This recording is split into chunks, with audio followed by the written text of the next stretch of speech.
Momentos de vida. Já prestou atenção que existem momentos na história da nossa vida que, se nós parássemos, clicássemos no pause, nós iríamos perceber que aqueles momentos da nossa vida mudaram a nossa história. E normalmente acontece que quando a gente está vivendo esses momentos, nós não prestamos atenção. Nós vamos, depois de muito tempo, às vezes depois de alguns anos, prestar atenção que naquele momento, aquela escolha, aquela conversa, aquele diálogo, aquele curso que eu fiz, aquele culto, aquilo mudou a história da minha vida. E a partir daquele momento, eu fui uma nova pessoa. Eu tive novos pensamentos. Eu tive, talvez, novos destinos que eu percorri. E eu, pensando no sermão dessa manhã, eu lembrei de uma história que eu ouvi há pouco tempo. Eu gosto muito de futebol, você sabe disso, e eu gosto muito de ouvir histórias de pessoas. Se você quer me presentear, saiba que eu gosto de ganhar livros de biografia, eu gosto de ler sobre vida de pessoas. E eu estava ouvindo a história de um jogador de futebol chamado Tinga. Não sei se você o conhece. Tinga foi um jogador que jogou em grandes clubes do Brasil, Grêmio, Internacional, Cruzeiro. E o Tinga conta que a história da vida dele foi modificada simplesmente por conta de um ônibus. De um ônibus que parou no momento certo, na hora certa. O Tinga, ele nasceu na periferia da cidade de Porto Alegre, e ele tem esse apelido porque ele nasceu num bairro chamado Restinga, em Porto Alegre, que é a maior periferia da cidade de Porto Alegre. E ele, já jovem, ali com seus 11, 12 anos, já havia feito teste várias vezes para ser um jogador de futebol no seu clube do coração, que é o Internacional. E depois de fazer o teste por várias e várias vezes no seu clube do coração, ele não havia passado. E aí havia um teste para ele fazer, havia um convite para ele fazer o teste no Grêmio. E eu não sei se você sabe, Grêmio e Internacional não andam juntos no Rio Grande do Sul. Né? Grêmio e Internacional é água e azeite, é complicado o negócio. E o pai dele havia falado assim, não faz. Não deu certo no Inter. Vai jogar no Grêmio? Para que você vai fazer isso? E ele falou, não, eu vou fazer o teste. E ele vai, ele pega a sua mochilinha, ele senta na parada do ônibus. E um dos traficantes, então, desse bairro, senta do lado dele e oferece para ele, eu quero te dar R$50 para você trabalhar para mim hoje. Você vai jogar no Grêmio. Por que você vai jogar no Grêmio? Fica aqui com a gente. A Restinga é tão grande. Você tem tanto potencial para você crescer aqui. Para que você vai lá? Porque, literalmente, quando você sai da Restinga para você ir até o Estádio Olímpico, que na época era o estádio do Grêmio, literalmente você cruza a cidade. Para que você vai lá do outro lado da cidade? E quando ele estava quase aceitando a oferta, o ônibus para. E ele entra no ônibus. E ele vai para o teste. E lá ele passa no teste. E ele se torna um grande jogador. E aí o resto é história. Ele se torna um grande jogador no futebol gaúcho, é campeão pelo Grêmio, é campeão do mundo pelo Internacional, joga na seleção brasileira, é depois campeão pelo Cruzeiro também, nem me lembro onde foi que ele encerrou a carreira dele. Mas tudo porque um ônibus parou na hora certa, no momento certo. Ao invés de nós termos um grande jogador, campeão do mundo, talvez ele estaria nas páginas do jornal em uma outra parte. Talvez seria um grande traficante, preso, morto. Tudo porque estava no momento certo, na hora certa. E talvez o menino Tinga não se deu conta que aquele momento mudou a história dele. Eu compartilhei com você, quando eu fui para o Rio Grande do Sul, que os dias que eu estive lá, eu meditei todas as manhãs no livro de Neemias. E eu vou compartilhar com você, nesse mês de julho, um pouco daquilo que o Senhor colocou no meu coração. E eu quero falar nessa manhã sobre esses momentos da história. aonde o Senhor literalmente, pontualmente, Ele muda a nossa história. Nós não percebemos o seu mover, mas o Senhor está nos movimentando, nos direcionando, nos mostrando a sua vontade para algo melhor. E eu quero convidar então você a abrir a sua Bíblia no livro de Neemias, e nós vamos ler o capítulo 1, e vamos ler todo esse primeiro capítulo.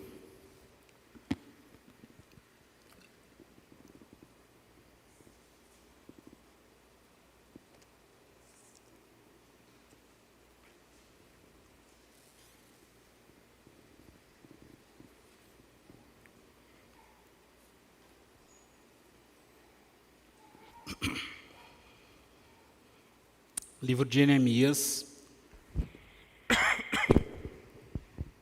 capítulo 1, nós vamos ler todo o capítulo.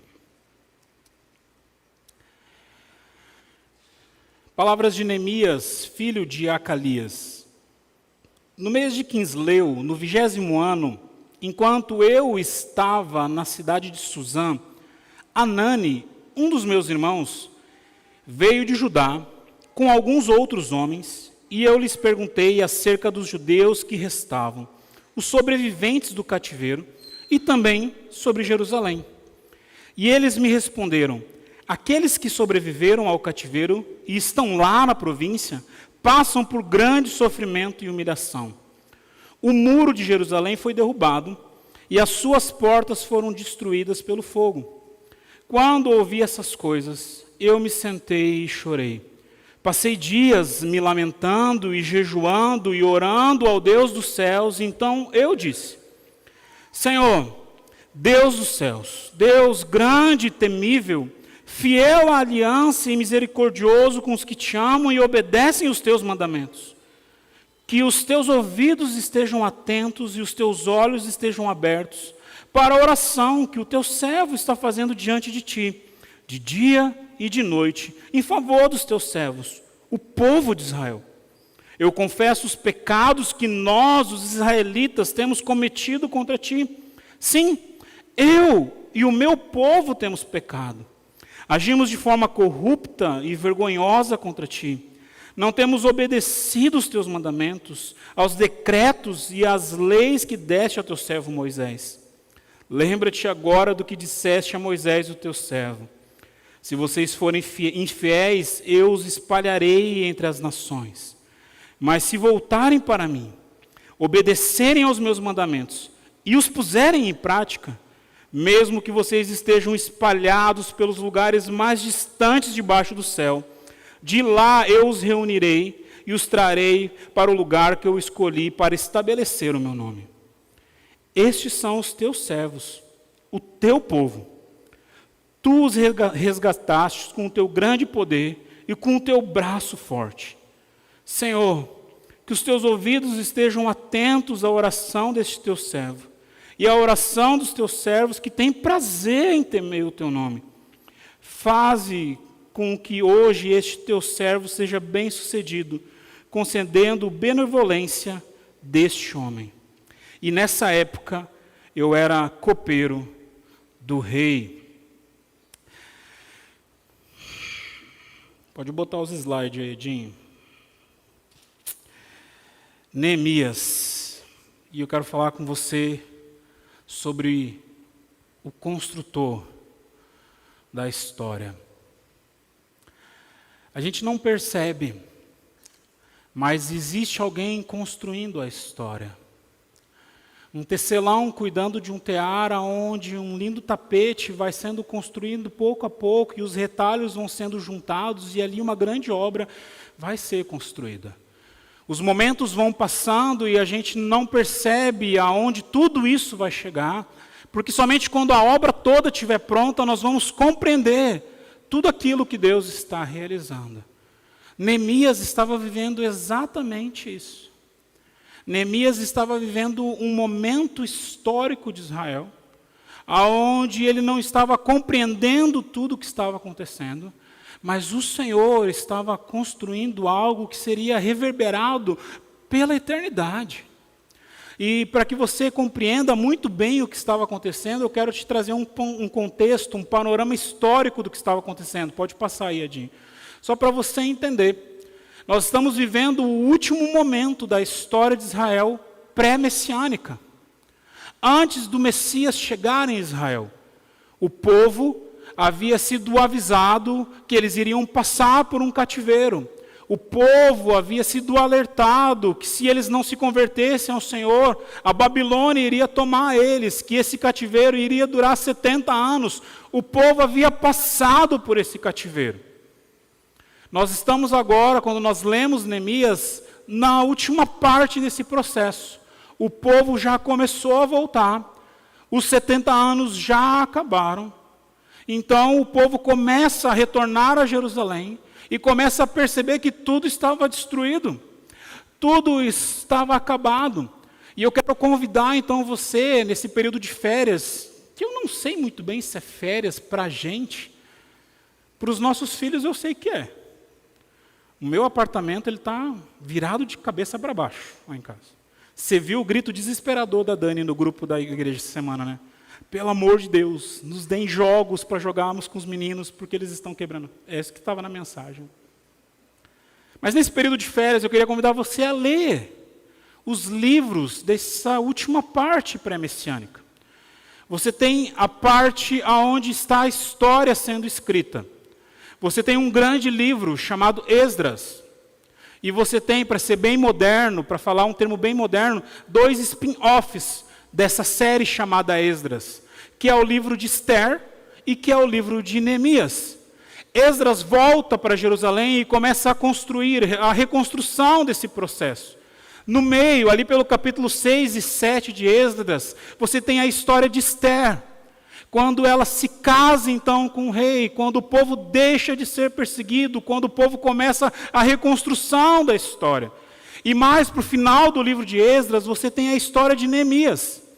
Na verdade, no meio do livro de Esdras, você vai ver Esdras operando uma grande revolução em Jerusalém, chamando o povo ao arrependimento, operando o que nós chamamos de um grande avivamento naquele local.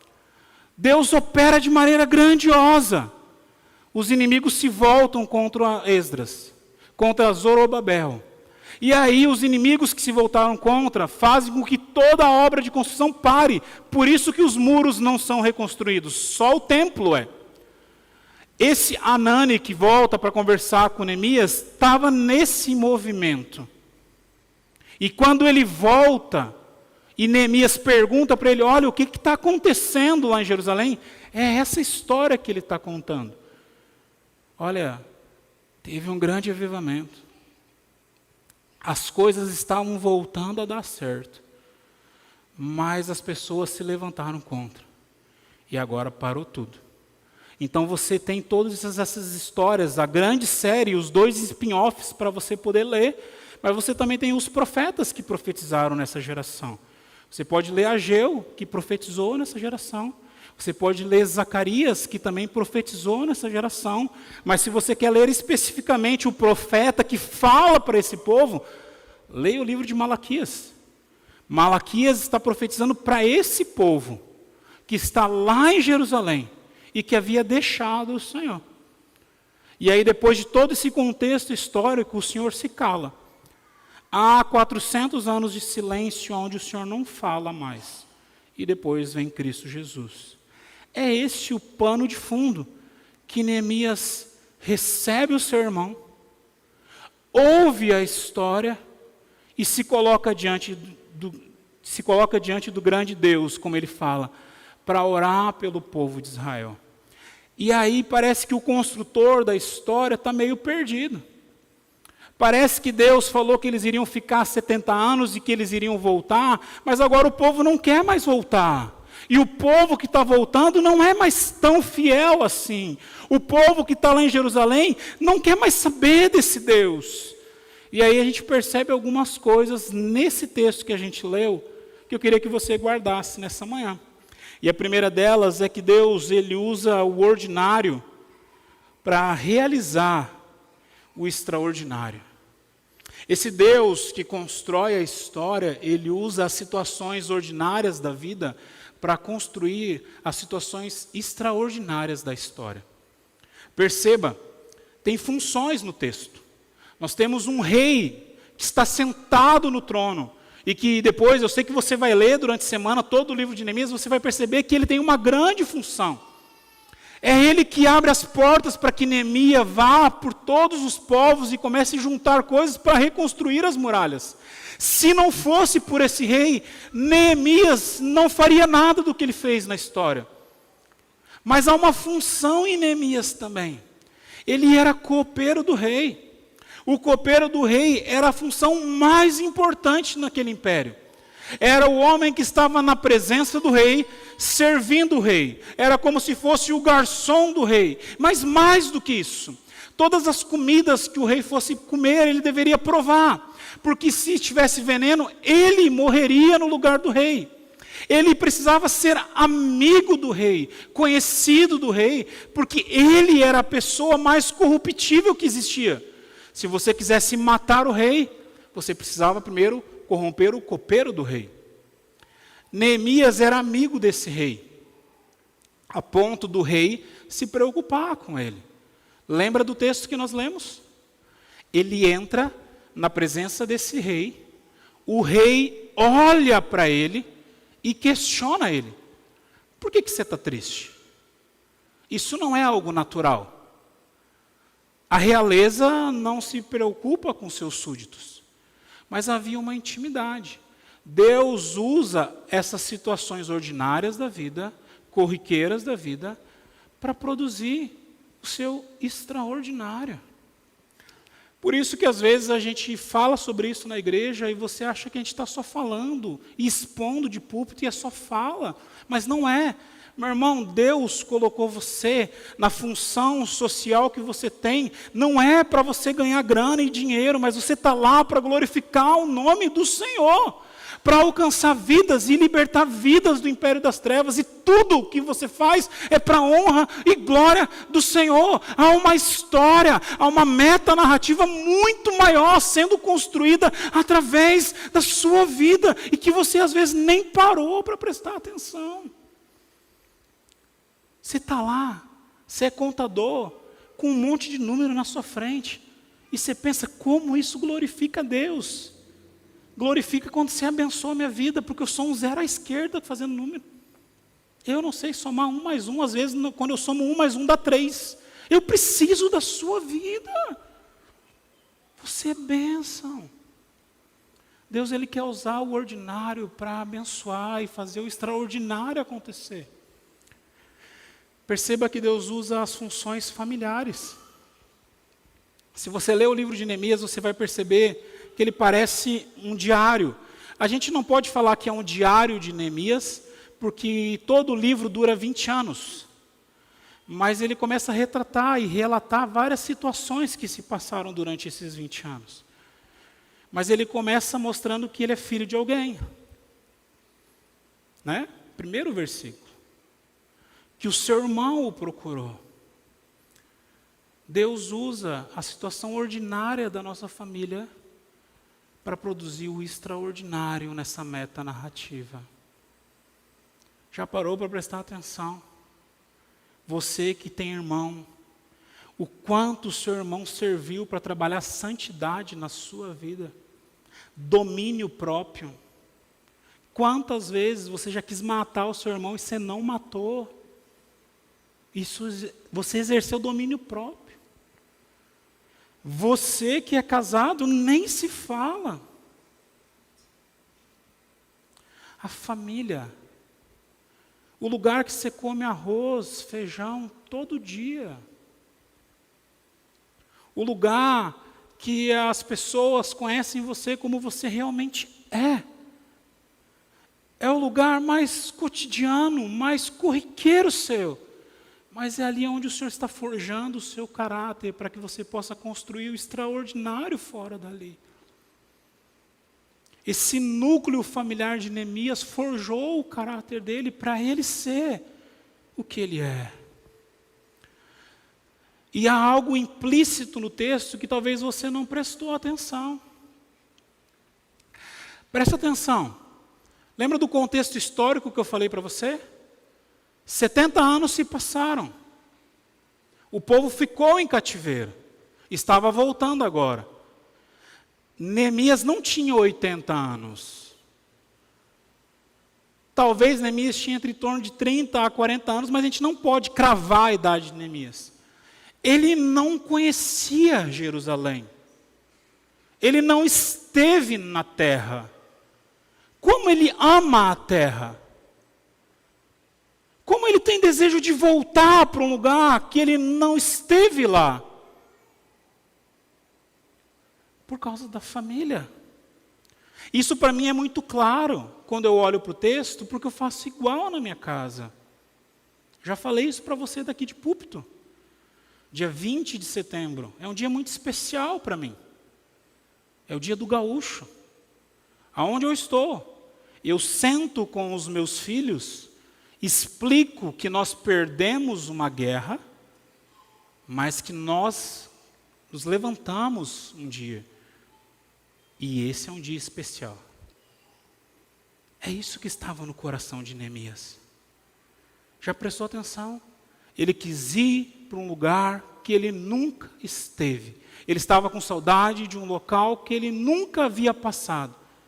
Por causa da família. Deus usa o ordinário para fazer o extraordinário.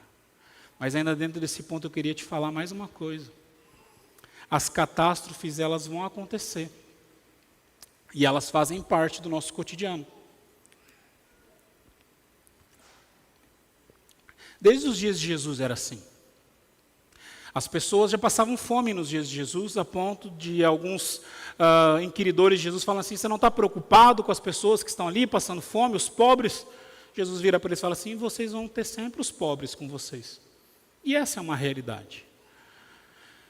A escravidão estava ali. Não esqueça desse contexto. A gente romantiza a história de Esther, mas ela era uma escrava. A gente romantiza a história de Neemias, mas ele era um escravo. A gente romantiza o que Esdras fez, mas ele era um escravo. Ele não estava passeando na Babilônia. Ele não estava fazendo tour por lá. Ele apanhou, ele estava fora da terra, teve que aprender na marra uma outra cultura. Mas Deus usa todo esse contexto.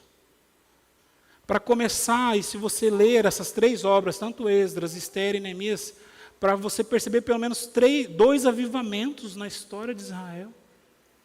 Mesmo no meio de todas essas catástrofes ocorrendo, famílias sendo separadas, pessoas apanhando, morrendo, passando fome, necessidade. Isso tudo acontece porque o construtor da história, ele jamais perdeu o controle. Então não esqueça, Deus usa o ordinário para realizar o extraordinário. Segunda ideia que eu queria trabalhar com você nessa manhã, Deus usa o caos para trazer a ordem. Nessa manhã, se eu tivesse uma grande proposta para fazer para você, quantos de vocês querem passar 10 dias de férias em qualquer praia que você quiser passar no Caribe, com tudo incluso, suas passagens todas pagas? Você pode convidar qualquer um dos amigos que você quiser levar, eu vou pagar, all inclusive. Fica sossegado durante 10 dias, está tudo na faixa. Quantos queriam? Quantos aceitariam? Eu acho que eu sou o único que não aceitaria, porque eu sou o único que não gosto de praia, você acredita, seu amigo? Eu vou na praia porque a minha metade me obriga. Senão eu não iria na praia.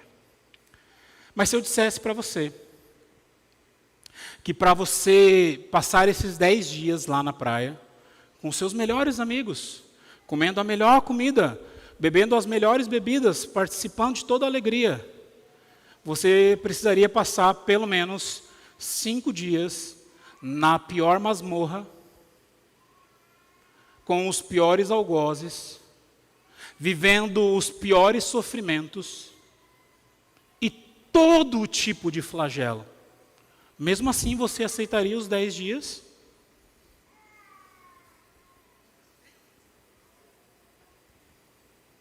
Uai, por que não? Por que desistiram? 10 dias, gente. Aguinha azul? Não.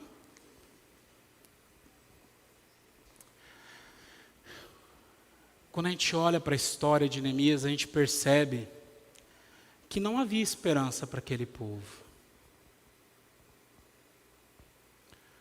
Eles passaram pelos piores flagelos.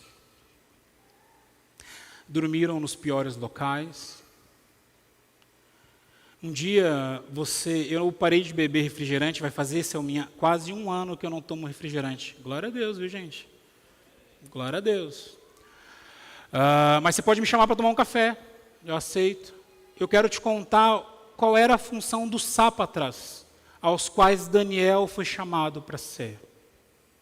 Que a gente romantiza a história, mas você vai ver que os sápatras tinham algumas funções que você não mandaria o seu filho para ser um sápatra. Aquele povo sofreu. Aquele povo passou muita angústia. E quando a gente está vivendo a catástrofe, a gente parece não entender que aquilo vai ter um fim. Porque dói demais. É difícil demais. Parece que quando a gente está passando por uma fase difícil na nossa vida, as coisas só se acumulam, só soma mais. Parece que o negativo só se soma mais negativo. Já viu? Se você sai atrasado de casa, a chance do seu pneu estar furado é gigantesca, da sua gasolina estar acabada é gigantesca, de você chegar no seu local de trabalho, seu chefe está mal-humorado é gigantesca, de você ter esquecido alguma conta para pagar é gigantesca. Parece que tudo dá errado ao mesmo tempo. E é difícil passar por isso. Mas algumas coisas a gente precisa aprender nesses contextos. Primeira delas, a gente precisa voltar lá em Gênesis. Quando Deus fala assim, e disse Deus, haja luz, e houve luz. A ideia que está ali é o caos. Então lá no princípio, nós já servimos a um Deus que desde o princípio, Ele tem o controle nas mãos do caos. E que na hora que Ele fala, o caos obedece. Então Ele não perdeu o controle em nenhum momento. Ele não está distante de nós em nenhum momento. Ele não está longe de nós em nenhuma situação. Aliás, e aqui um adendo a esse ponto, não estava no meu esboço. Lembra de Jó. Satanás, que pode devorar a sua alma, que ele faz assim, ó, e você morre. Satanás teve que entrar na presença do Senhor e falar assim, eu posso tocar em Jó? E Deus vira para ele e fala, você pode tocar, mas você não vai tirar a vida dele. Você faz o que você quiser, mas na vida dele você não vai tocar. Você acha que Satanás não queria destruir Jó? Matar Jó? Mas não pôde. Porque aquele que tem o controle do caos estava controlando a situação. Se a gente andar mais para frente e olhar para um lugar chamado Gólgota, o lugar da caveira, você vai ver aonde um Senhor chamado Jesus foi crucificado. E você vai descobrir que esse Senhor que tem o controle do caos, Ele é o único que é capaz da morte nos dar a vida. Ele é o único que consegue fazer isso. Ele é o único na história que consegue mudar a realidade dela. Ele é o único que não perdeu o controle dela. Por isso que do caos, Ele consegue trazer a ordem. E eu queria fechar esse ponto de uma maneira muito prática, ainda olhando para as Escrituras. Quando o povo sai do Egito e ele passa pelo deserto, o deserto não era o lugar do povo. A terra prometida era. O lugar que a gente sofre, que a gente passa as dificuldades, que o nosso caráter é forjado, que a nossa dependência de Deus é colocada à prova, lá não é o nosso lugar. Lá é passageiro. A terra prometida é o nosso lugar. E por isso, se você está aqui essa manhã, talvez você está nesse lugar aqui. Que nem Neemias. Vivendo o caos, escravo. Parou para prestar atenção? Ele já é escravo, apanhando e servindo o rei todo dia, e vem o irmão dele para trazer bombom, chocolate de Gramado. Não, ele vem para trazer mais problema para ele, para a cabeça dele. Mas ele sabia a quem buscar. Ele sabia onde colocar o seu coração. E lá ele descansou. E aí eu quero trabalhar esse terceiro ponto com você nessa manhã. Deus escolhe indivíduos e constrói histórias. Não sei se você é pai e está aqui nessa manhã. Quando você teve filho, se você ainda não aprendeu, você está precisando aprender essa lição. A gente precisa aprender a deixar os nossos filhos aprenderem. Ficou difícil essa frase, né? Mas é verdade. Nós precisamos aprender a deixar os nossos filhos aprenderem. Você quer ver uma coisa que eu precisei aprender? Eu achava que era cuidado. Sentar à mesa com os meus filhos, servir os meus filhos, e nós comemos em família. Eu achava que era cuidado isso. Mas meu filho já tem quase 12 anos agora. E um dia minha mulher chegou e falou, você tem que deixar o Theo se servir. Eu falei, eu preciso aprender a deixar os meus filhos aprender. E eu acho que quando Deus ele escreve a história, é isso que Ele está fazendo com a gente.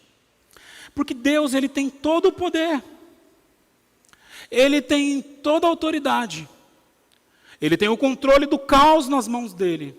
Que Ele pode fazer o que Ele quiser e construir o extraordinário no momento que Ele desejar.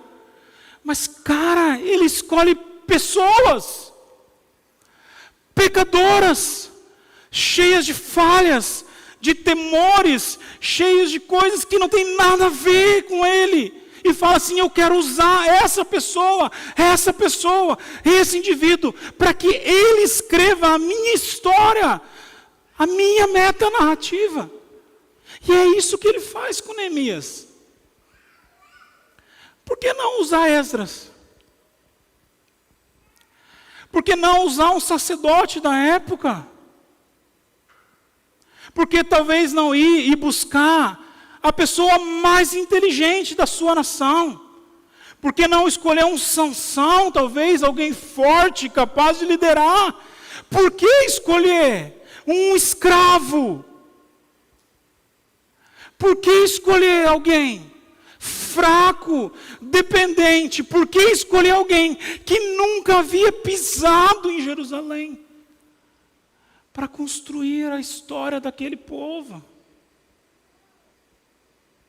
Algumas facetas esse homem tinha. E eu queria deixar ela com você nessa manhã. A primeira delas, esses homens, esses indivíduos que Deus... Olha, pode voltar, Ed, você está dando spoiler aí. Ele era um homem de oração. Ele era um homem de oração.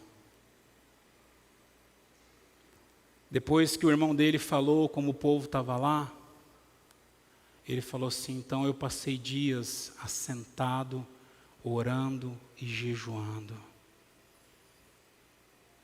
Orar. Orar é o maior exercício que nós temos para mostrar o quanto nós dependemos de Deus. É verdade. Porque quando você dobra o seu joelho, ou você fica em pé, ou você fica sentado, ou você fica deitado, não sei como é que você ora, não. Você não está fazendo nada, fera. Suas contas não vão se pagar. Seus problemas não vão se resolver. Você não está fazendo nada. Sua angústia não vai parar. Você não foi ao médico. Você está orando. Você está dependendo de Deus. E você já parou para prestar atenção que é o que a gente menos faz? É o que a gente menos faz. A gente não ora para tomar decisão. A gente não ora para comprar alguma coisa. A gente não ora para agradecer. A gente não ora. Quanto tempo faz que você não faz o que Neemias acabou de fazer nesse pequeno diário dele? Durante dias eu jejuei e orei ao Deus dos céus. Às vezes, mal e porcamente, a gente gasta segundos na presença de Deus e quer que Deus responda a nossa oração. Versos 6 e 7. Outra faceta desses indivíduos que Deus usa são pessoas arrependidas. Sabe a geração que são os caçadores de Deus? As gerações que mandam em Deus porque Deus vai obedecer? Essa geração não existe não, fera. Talvez foi a pior geração que passou pelo Brasil. Olha a oração de Neemias. Eu sei que eu estou em pecado, eu sei que o meu povo está em pecado, eu sei que pela tua misericórdia que eu estou na tua presença, por favor, ouve a minha oração. Não é Deus faz porque eu estou fazendo isso. Deus, eu estou te mandando fazer isso. Deus não precisa seguir as suas ordens. Talvez Deus não está usando você por causa disso, fera. Ele rejeita o soberbo e se aproxima daquele que tem o coração quebrantado. Neemias tinha o coração quebrantado. Ele sabia a grandeza desse Deus. E por isso ele busca a presença desse Deus.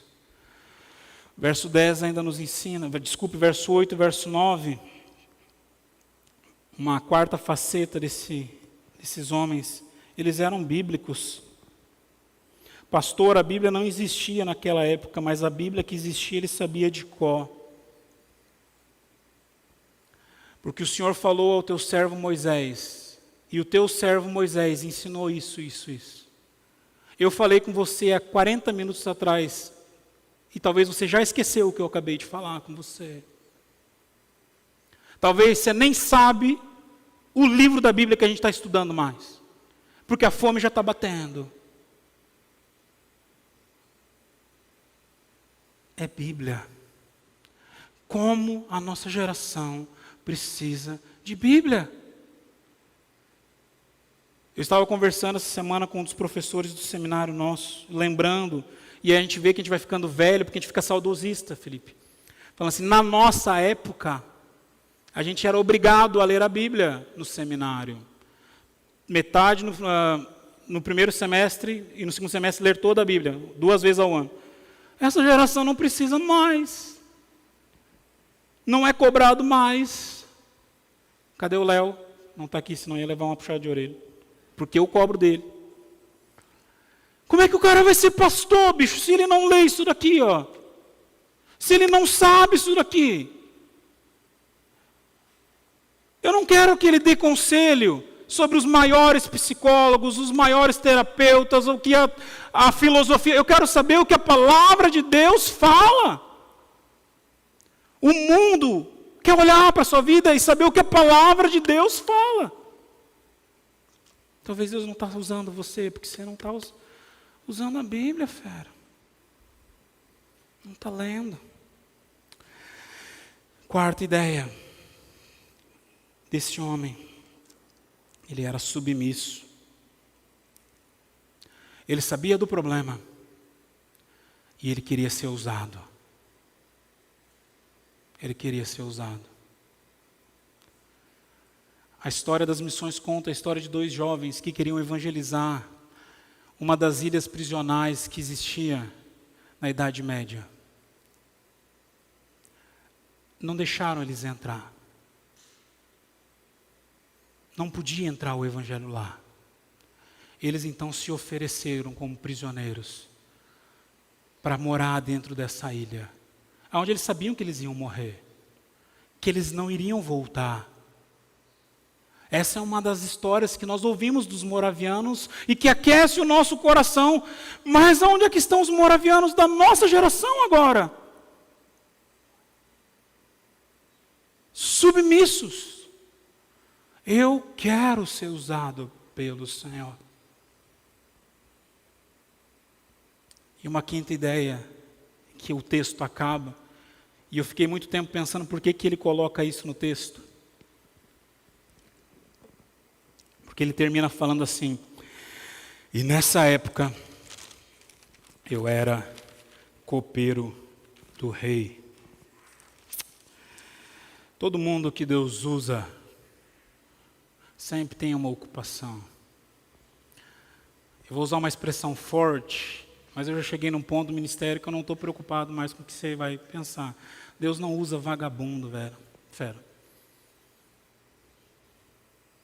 Sabe? Cara que não trabalha. Cara que não faz nada da vida. Que não dá certo em nenhum lugar. Deus não quer ter um papo com você não, fera. O cara que está ralando, que tem 1000 coisas na cabeça, normalmente é esses caras que Deus chama. Esses caras têm responsabilidade. Uma das coisas que me entristece, que eu tenho visto ao longo desses 16 anos de ministério pastoral, são pessoas que são enviadas para os seminários assim, ó. Não, ele não deu certo, ele não passou em nenhum vestibular. Manda para o seminário, de repente ele dá certo como pastor. Se cai na minha comissão no presbitério, eu não aprovo. Pode ser filho do Papa. O cara trabalhando. O cara estava ralando e Deus fala assim: eu tenho um outro trabalho para você. Deus usa indivíduos para construir história. Pode colocar aí, Edinho, essa frase agora. Não quero deixar essa frase como conclusão. O livro de Neemias vai além da reconstrução de muros. Ela conta a história de um grande Deus usando um simples escravo para promover uma grande revolução de santificação e restauração espiritual do povo escolhido. Um escravo. Um escravo. Nas mãos de um grande Deus. Se você é mais antigo como eu, você conheceu uma banda chamada The Littles.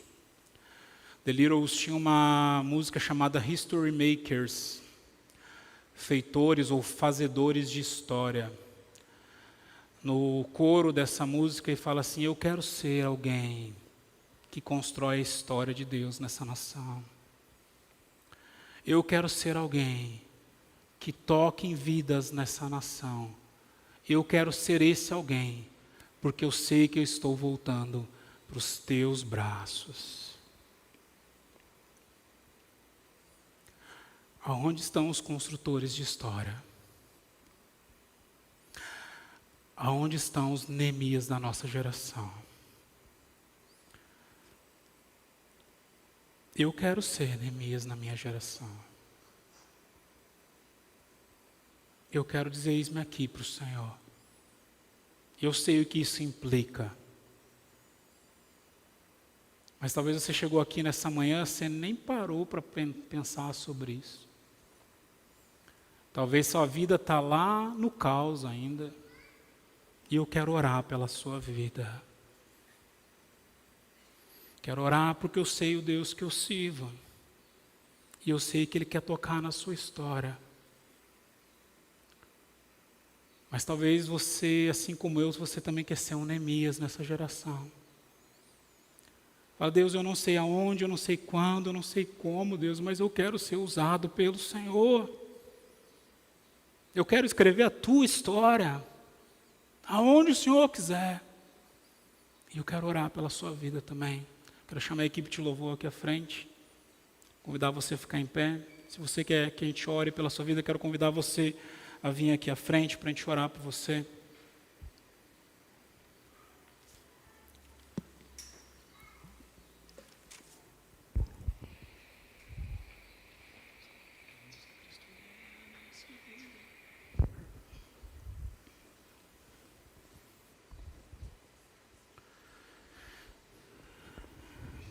Tem uma canção bem antiga,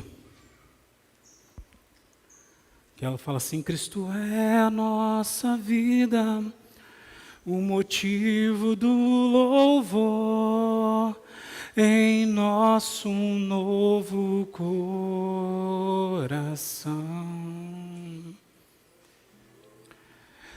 Pois morreu a nossa morte, para vivermos sua vida, nos trouxe grande sal.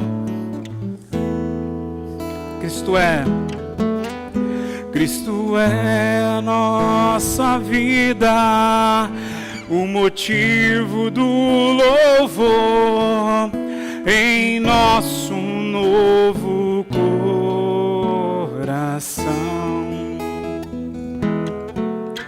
Pois morreu a nossa morte, para vivermos sua vida, nos trouxe grande salvação. Aleluia, Senhor. Deus, o Senhor é o motivo da nossa vida, Deus. Ou vivemos para o Senhor, ou estamos mortos, Deus.